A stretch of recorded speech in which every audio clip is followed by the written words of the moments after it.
에서 질문이 계시면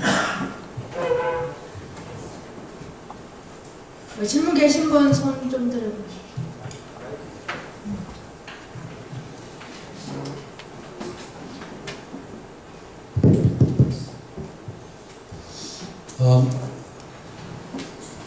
저를 소개하면 저는 장희철 행정사 사무소에서 행정사로 일하고 있는 장희철입니다. 먼저 김용선 정무위원장님께서 이런 아주 좋은 토론회를 이렇게 개최해 주신 데 대해서 진심으로 감사를 드립니다. 저는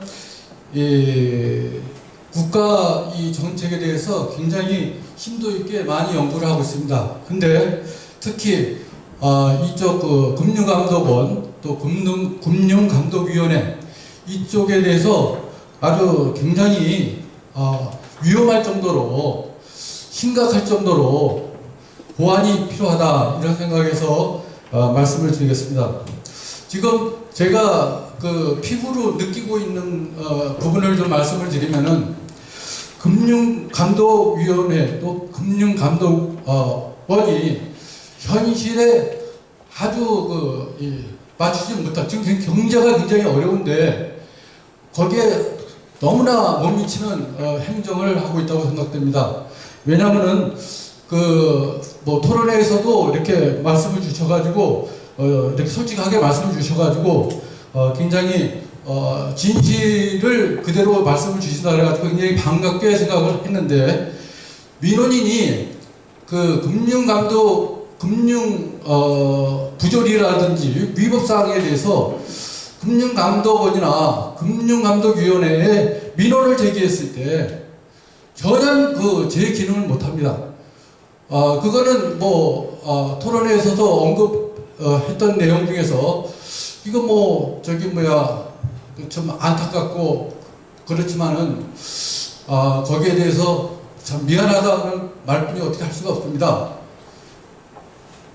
이렇게 결론이 나올 때는 민원인은 위험하고 불공정하고 피해를 보고 있지만은 또 금융감독원이나 금융감독위원회에 믿고 굉장히 하루 이틀도 아니고 한 90일 정도 기다렸다가 이거는 저희가 강제할 수 있는 힘이 없습니다. 소송으로 해결할 수뿐이 없습니다. 이렇게 얘기할 때는 민원인들은 피눈물 나는 겁니다. 그래도 조금이나마 뭔가 구제를 해줄 것이라고 금융감독원 또 금융감독위원회를 찾았는데 실질적으로 90일 동안 왔다 갔다 자기 경제적인 일 아무것도 못하고 그러다가 종국에 와서는 그런다 이겁니다. 할 수 있는 능력이 없다 이겁니다. 거기에 이 민원인들은 또 다른 아주 피눈물을 흘리는 겁니다. 그러면 안 되겠죠. 근데 그걸 알면서도 실질적으로 전혀 어떻게 방안을 찾으려고 노력을 안 하고 있는 것 같아요. 거기에 대해서 또 국가권익위원회는 만약에 민원인을 또 거기에다 가서 하소연을 해보면은 거기도 마찬가지입니다. 실질적으로 금융감독위원회에서도 전문적인 지식이 있어가지고 해결도 못하는 이런 부분에서 국가인권위원회 권익위원회인가요? 거기는 또 더 못하죠. 더 안 됩니다. 이러한 것들을 시정하려고 그러면은 이 선형적인 어떤 아날로그식의 어떤 사고방식 가지고는 도저히 해결이 안 됩니다. 이거 지금 시대가 어떤 시대입니까? 지금 시대는 냉장고라도 포장해가지고 거기에 모든 식물에 따라서 하는 어떤 음식에 따라서 다 이게 거기에 알맞는 어떤 상태로 제어를 잘 해주는데 이거 어떻게 보면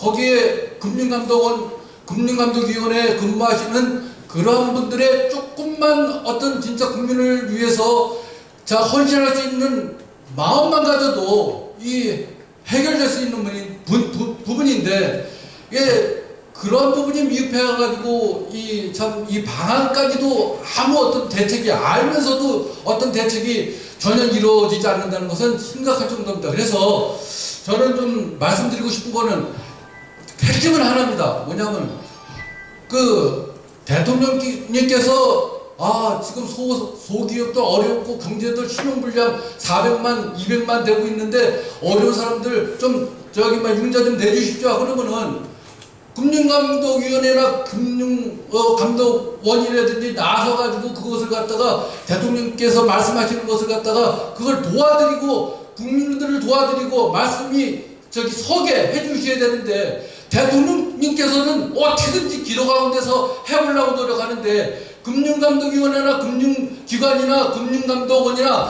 전혀 다른 게 없어요. 아주 한지스럽습니다. 왜 그러냐면은 저분은 거기에 대해서 그걸 어떻게든 이 사람들을 해보려는 어떤 마음에서 저번에 한 가지만 말씀드리겠습니다. 뭐냐면은 금융민원인이 금융감독위원회나 금융감독원에 방문해가지고 제기한 민원에 대해서 책임을 가지고 그러니까 불공정한 내용, 위법한 내용에 대해서입니다. 책임을 가지고 좀 주셔야 되고 거기에 대해서 방안을 좀 얘기해 주십시오 하는 얘기입니다. 네, 알겠습니다. 지금 장희철 행정사께서 말씀하신 그 부분에 관해서 많은 그 금융민원인들이 같은 심정일 겁니다. 근데 우리가 이제 어떤 거는 수용률이 80%라고 했는데 지금 금융감독원에서 31.8%의 그 민원 수용 퍼센트지가 나왔는데 제가 생각하는 것은 그 퍼센트지를 높이는 것도 중요합니다. 그러나 그 전에 뭐냐면 그 해결된 31% 범위 내의 것들은 확실하게 근거를 가지고 민원인들의 민원을 구제할 수 있는 중간 단계가 마련돼야 되겠다. 지금 구제되고 있는 그 31%마저도 케이스 바이 케이스 시혜적으로 되고 있는 것은 이건 너무 심하다. 그런 말씀을 드리고 저 민원인께서 얘기하는 부분들이 좀 많이 수용되기를 바라고요.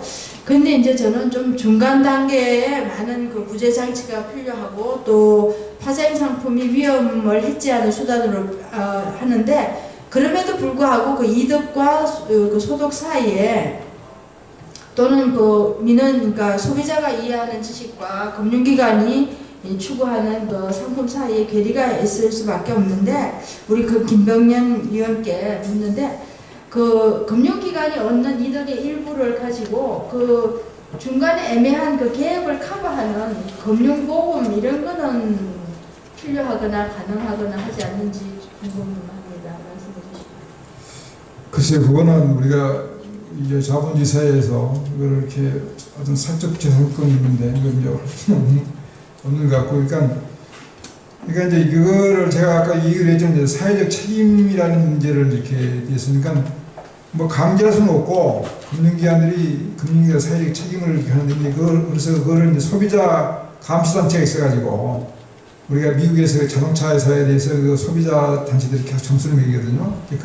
그러듯이 이 금융기관에 대해서 그 사회적 책임을 이행하는 것을 소비자 단체들 계속 감시하는 시스템을 만들면 그것이 자꾸 여론화되기 때문에 이 금융기관들이 이제 사회적 책임을 이행을 하도록 하면서